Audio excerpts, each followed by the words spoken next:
Bueno, y en esta oportunidad queremos hablar de economía de los sectores productivos de la región de los lagos. Claro, ya finalizamos el 2022. ¿Cómo se viene este 2023? A nivel macro ya le contaremos, evidentemente que no son alentadoras las cifras que entregan organismos internacionales respecto a Chile, pero queremos centrarnos en el sur del país y fundamentalmente aquí en las 4 provincias de la extensa región de los lagos. Para eso tenemos a Luis Cárdenas, que es el Seremi del Ministerio de Economía, Fomento y Turismo de esta parte de Chile. Luis, gracias por estar con nosotros. Gracias por la invitación, Juan Osvaldo. Y por supuesto en un ámbito que no es fácil, porque el ministerio que tú representas abarca muchos ámbitos. Claro, el tema económico, la relación con el mundo de la pesca artesanal, ahí está la subsecretaría por un lado, el mundo del turismo, que es una industria también relevante para esta parte de Chile. Así que partamos por un mini balance de lo que fue este 2022 en estos meses que les correspondió a ustedes estar manejando ya parte de lo que significan estos sectores acá en la zona. Sí, bueno, yo agradezco la invitación. Sin duda, yo diría que este ha sido un año, el 2022 fue un año complejo, dado que veníamos con un problema a nivel global que nos afectó indudablemente, pero también nosotros teníamos una complejidad del 2021 que fueron no solamente, digamos, en materia de los retiros de los fondos de pensiones que afectó a la economía, pero también las ayudas del Estado en el 2021, lo que llevó efectivamente, digamos, a que tuviéramos un escenario complejo. Eso ayudado justamente por los factores exógenos que enfrentamos a nivel global, y tuvimos un año 2022 en términos macroeconómicos, yo diría que se ajustaron a los equilibrios, la tendencia fue que se ajustara, pero efectivamente, digamos, el propósito en alguna materia no se cumplió. Yo creo que es importante relevar eso porque en general la disposición y los esfuerzos que nuestro gobierno, nuestro presidente Gabriel Boric hizo de manera inmediata es tomar decisiones en cómo nosotros logramos de alguna manera retomar el ritmo de crecimiento que son parte de las complejidades de la economía.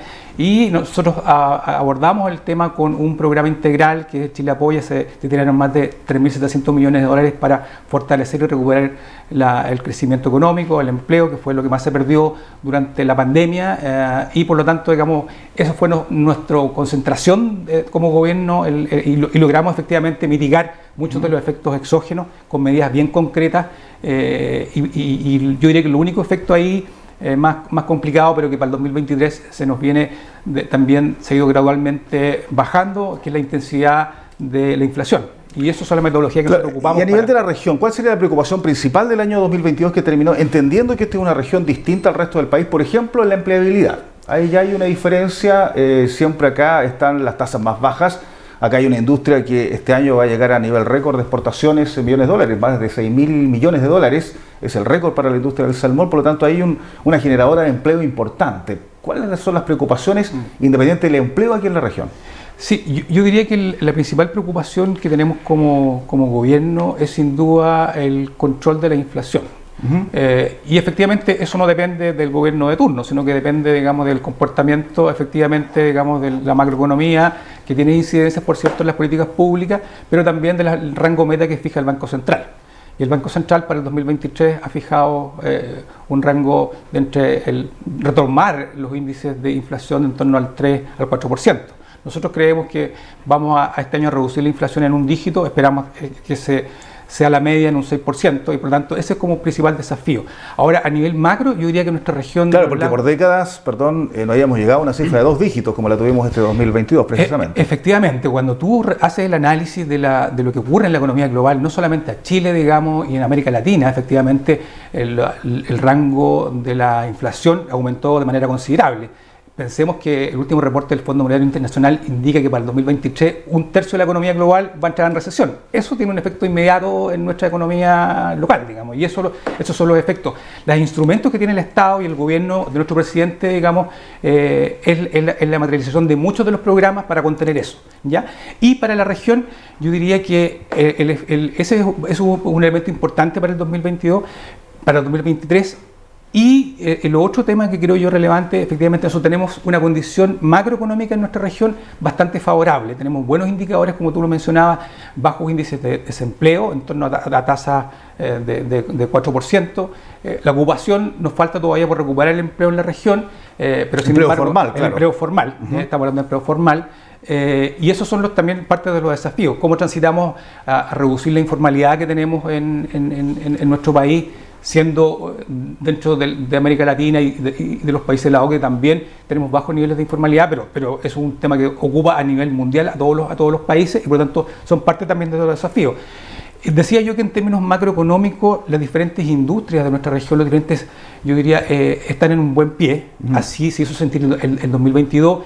Este 2023 yo preveo, digamos, y todos los indicadores nos indican que vamos a tener un año bastante estable macroeconómicamente en la región.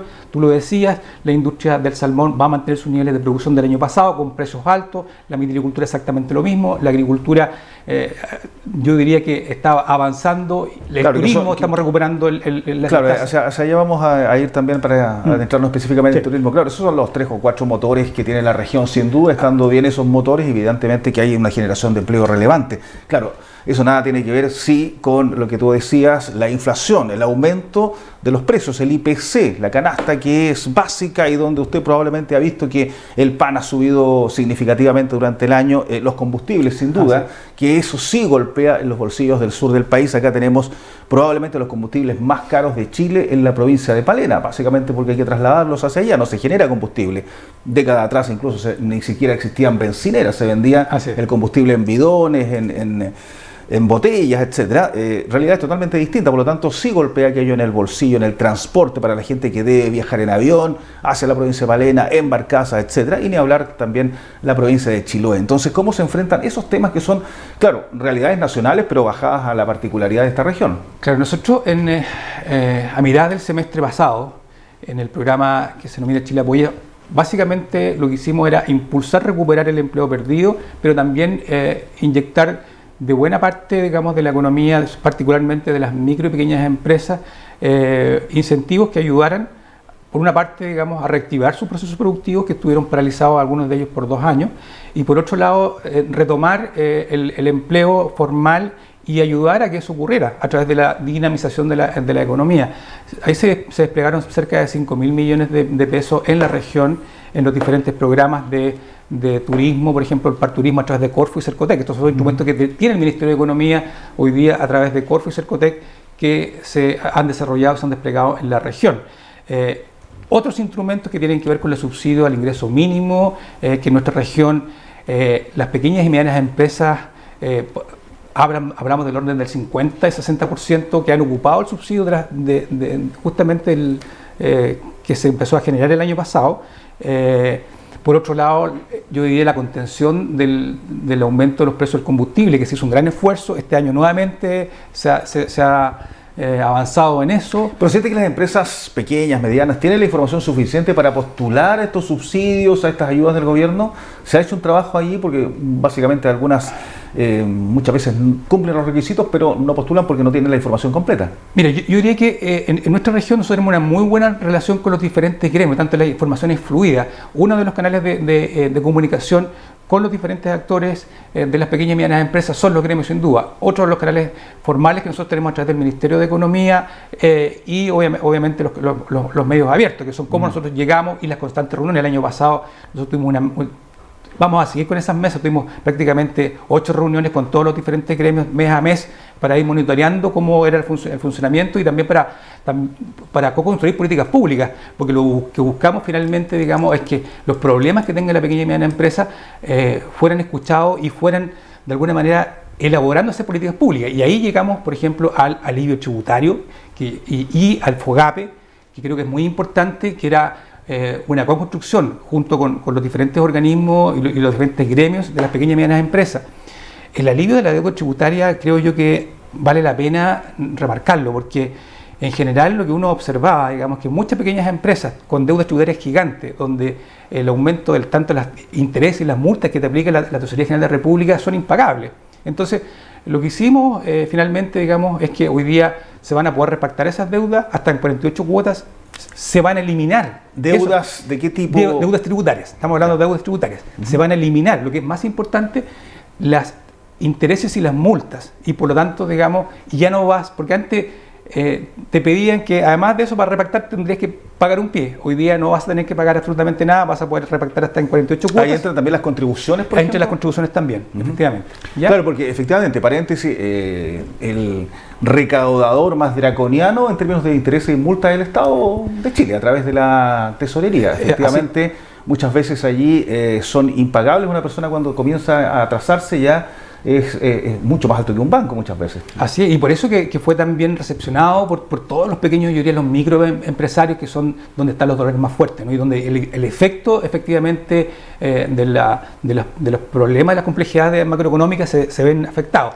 ¿Y hasta cuándo dura ese ejercicio de poder repactar eso y pagar esto dura hasta este año, al mes de junio de este año, de 2023. De 2023. Y por otro lado, yo creo que una muy buena noticia también, y así fue visto por gran parte de los pequeños y medianos empresarios, fue el FOGAPE, que el FOGAPE, para explicarle a la gente, un fondo estatal que de alguna manera garantiza un determinado porcentaje del capital que los bancos prestan, ¿ya? Claro, es un préstamo que entrega un banco, pero que tiene detrás el Estado. Que tiene detrás el Estado, y este año fueron 1.200 millones de dólares que va en apoyo directo de más de 60.000 pequeñas empresas en nuestro país, y la definición básicamente está en cómo se eligieron a las empresas, porque acuérdense que se entregaron en el 2021 también y antes algunos FOGAPES, pero este FOGAPE básicamente son para las micro y pequeñas empresas, y las micro y pequeñas empresas cuyas ventas anuales no excedan de 2.400 unidades de fomento, prácticamente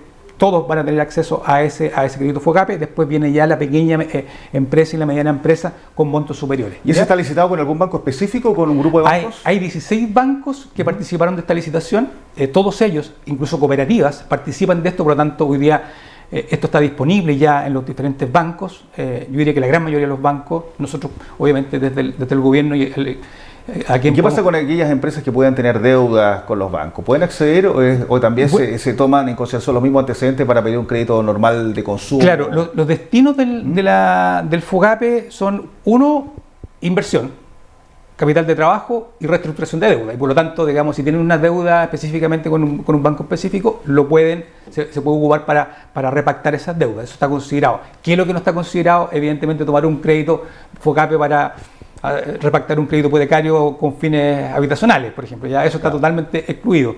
Y además yo creo que es importante saber quiénes pueden optar a esto, ¿no? Yo decía que todas las micro y pequeñas empresas, pero también las empresas que en algún momento tuvieron los FOGAPES, tanto de COVID como el Reactiva. Eso le iba a preguntar, una buena pregunta que siempre nos hacen acá, que nos hicieron de hecho días anteriores para consultarla. Una persona una empresa que obtuvo un FOGAPE durante el COVID, ¿puede postular a este? Si es que tiene menos de 2.400 UF, sí lo puede hacer, ¿ya? O sea que tiene menos de 2.400 UF de ventas netas anuales, ¿ya? Porque en el fondo, digamos, son apuntando a micro y pequeñas empresas. Las empresas pequeñas, hablemos de 2.400 UF a 25.000 UF, vale decir hasta más o menos que facturan cerca de 900 millones de pesos, tienen un tratamiento distinto, porque ahí hay un requerimiento que el reglamento lo establece, ya que tiene que estar dentro de los listados prioritarios que en este caso nuestro gobierno definió como para reactivar la economía. Y ahí estaban muchas empresas constructoras, el turismo, empresas lideradas por mujeres. Sectores productivos. Exactamente. Entonces, ahí no es para todos entre 2.400 y 25.000 UF. Exactamente. Y hay otro rango que hasta las 100.000 UF que también entran entre más o menos la misma categoría. Salvo que hayan sido afectados por el estallido social, por ejemplo, o que hayan sido afectados por hechos de violencia rural. ¿Quién evalúa eso? ¿El mismo banco? El banco. Hay un reglamento que acaba de salir a fines del año pasado, y efectivamente los bancos evalúan con los criterios que están en el reglamento, ¿ya? Que Perfecto. Es ley, ¿ya? O sea, la gente puede acercarse a su banco. Hoy día la gente puede acercarse a su banco, incluso es muy fácil, porque en el caso del Banco del Estado hay un banner del Banco del Estado que se llama Chile Apoya. Uno ingresa a ese banner, inmediatamente se puede suscribir y hacen la evaluación inmediata. Entonces, yo invitaría, digamos, a que efectivamente todas las pequeñas y medianas empresas, tiene un plazo máximo también, la garantía de 12 años, hay algunas condiciones también de periodo de gracia, que es muy importante, son 12 meses de periodo de gracia para este tipo de crédito. La tasa la tasa también dentro del contexto de altas tasas, que es lo que tenemos hoy día, que es lo que fija el Banco Central.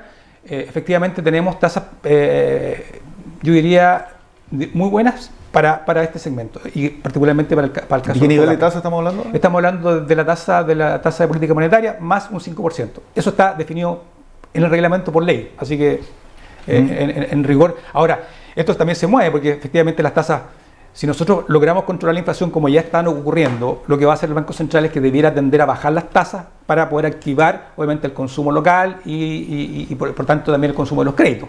Eso es lo que esperamos, esas son las definiciones del Banco Central para el 2023. Nosotros esperamos que el primer trimestre la inflación se comience a controlar de tal manera que ya las tasas comiencen a bajar también, claro. Exactamente. Que es la respuesta que hace justamente el Banco Central frente a situaciones de estrés económico. Luis, a propósito estamos hablando con Luis Cárdenas, Ceremi de Economía, Fomento y Turismo. A propósito del tercer adjetivo, que es el turismo. ¿Cómo está esta industria? Entendiendo que hoy día estamos en pleno verano, cuando es la temporada alta. Bien sabemos que se trata de luchar con la atemporalidad, pero sigue siendo el verano la temporada de turismo, de vacaciones de los chilenos y particularmente de quien viaja al sur.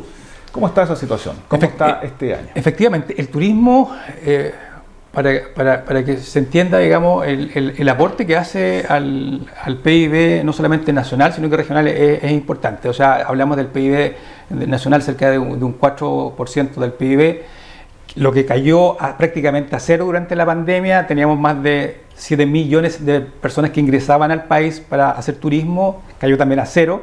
Este año recuperamos eso, vamos a ser 1,5 millones y las proyecciones internas son de 30 millones de viajes para la temporada estival.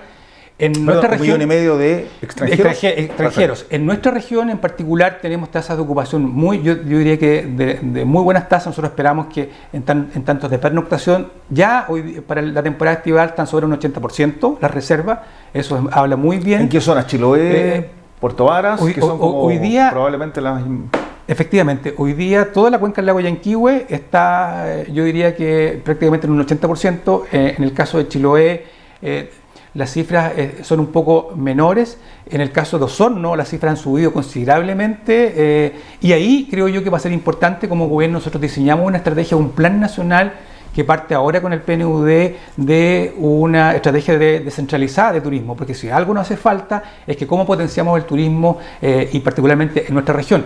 Hay un propósito importante que es descentralizar el turismo por una parte, democratizarla, y lo otro que tenemos que tener una estrategia como región, y eso hoy día se echa de menos. Tenemos una estrategia regional que hoy día los ejes que tienen ya han ido avanzando, están un poco obsoletos, pero también el gobierno regional ha tomado medidas, yo creo que es importante respecto del Pacto por una Región Sostenible, y ahí todos los sectores del turismo, por ejemplo, dentro de todas las industrias que han participado, ha sido muy relevante porque hemos podido levantar todas las brechas que existen en el turismo en nuestra región y pensamos a partir de eso tener una base de cómo construir también una estrategia regional de desarrollo del turismo, que creo que ahí nos hace mucha falta. Hoy día no la tenemos zonas de interés de turismo, tenemos en nuestra región, son las que más tenemos en todo Chile, tenemos una mirada, yo diría, en todas las comunas, pero nos falta una programación pertinente a cada territorio.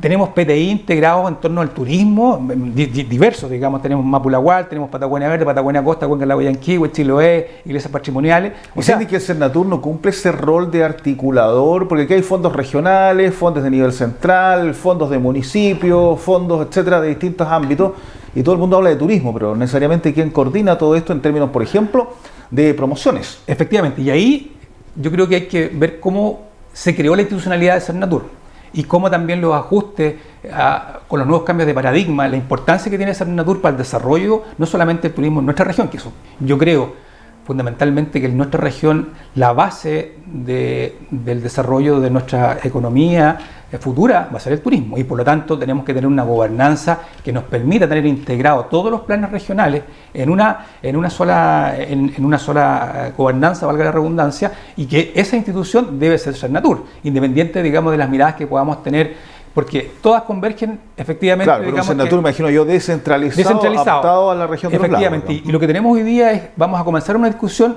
para efectivamente tener una política nacional descentralizada, que es lo que buscamos como gobierno, y son parte de los desafíos también que tenemos, y ahí decía yo que lo que se está haciendo del gobierno regional también es muy importante. A propósito de Senatur, no hay director regional todavía titular, ¿verdad? No, el concurso está abierto y nosotros esperamos que esté resuelto ya en el mes de enero, febrero.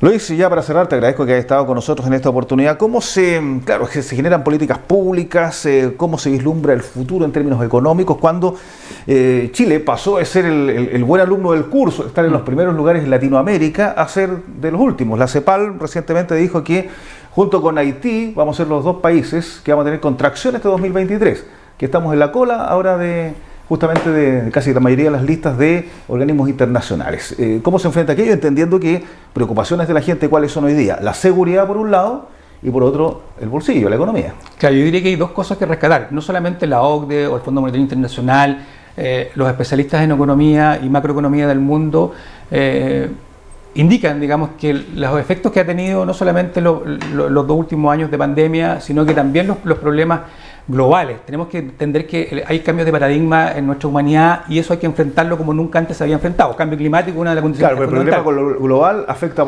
a todos por igual. ¿Y por qué nosotros nos afectó más? Porque debe haber una situación interna también. Bueno, lo que a nosotros nos afectó más, ya lo decía al inicio, fue también el grado de irresponsabilidad que tuvimos en el periodo de 2021. Tuvimos hoy día Mario Marcel, y voy a citar a Mario Marcel, que dijo que en un año que nosotros absorbimos todo el enorme déficit que recibimos en el 2021, y ahí están desde los retiros de fondos de pensiones, desde los apoyos del gobierno, porque eran absolutamente necesarios, y eso... Pero perdón, muchos de quienes están en el gobierno actual pedían aquello mismo que estaban en el Parlamento. El propio presidente estaba de acuerdo con los retiros y solicitando que hubiera más gasto fiscal incluso al gobierno de turno. Bueno, yo creo que todas las situaciones son bastante coyunturales y a veces a la política tiene que tomar decisiones.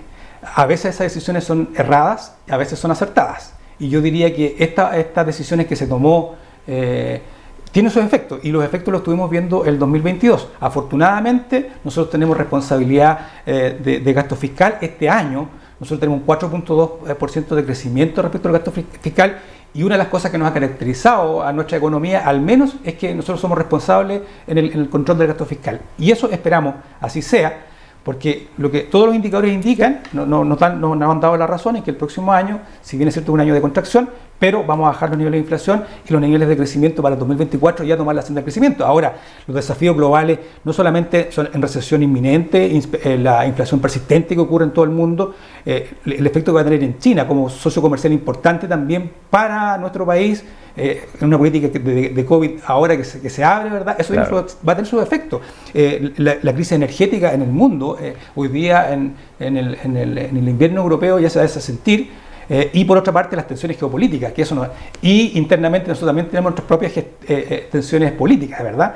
Claro, volvemos a tener un año de elecciones, un nuevo año de urnas. Exactamente, entonces todo eso tiene su efecto, y por lo tanto, digamos, por eso que la figura de Mario Marcel en la última encuesta, ¿verdad?, es que salió muy bien evaluado, porque efectivamente lo que nosotros necesitamos hoy día es que tengamos una estructura, un gasto fiscal controlado, y eso lo estamos logrando como gobierno. Nosotros hemos sido muy responsables como gobierno y estamos trabajando fuertemente. En nuestra región, por ejemplo, ahora vamos a trabajar sobre un diseño de fomento, un plan que se llama Plan Invertamos en Chile. ¿Ya? El Plan Invertamos en Chile busca, junto con las empresas privadas, poder hacer un seguimiento de toda la inversión privada para dinamizar la inversión privada este año y poder acompañarlo desde la institucionalidad pública para que eso se vaya ejecutando y que no tenga ningún problema en que lo público, digamos, a veces, por la misma burocracia que existe en el Estado, genera algún tipo de dificultad. Nosotros lo que vamos a hacer es que vamos a tener todo, al menos un acuerdo que tenemos con todos los gremios en esta región, es trabajar para que ojalá tengamos un bolsón de inversión importante en nuestra región y que lo vayamos acompañando para que se materialice y se ejecute durante este presente año. Bien, pues les podríamos estar hablando mucho más. Te dejo ya invitado para marzo para que evaluemos cómo estuvo el verano a propósito del turismo y cómo ya se viene el año verdaderamente lectivo, que en Chile, si bien sabemos, comienza en marzo. Enero y febrero para nosotros los chilenos es como entre vacaciones, viajes, etcétera, pero todo el mundo tiene asimilado como que marzo efectivamente es el mes en que se activa el país en todos los ámbitos. Y claro, a propósito de la conversación que teníamos recién, hace más carne aún la frase que dijo el presidente hace algunas semanas atrás: otra cosa es con guitarra.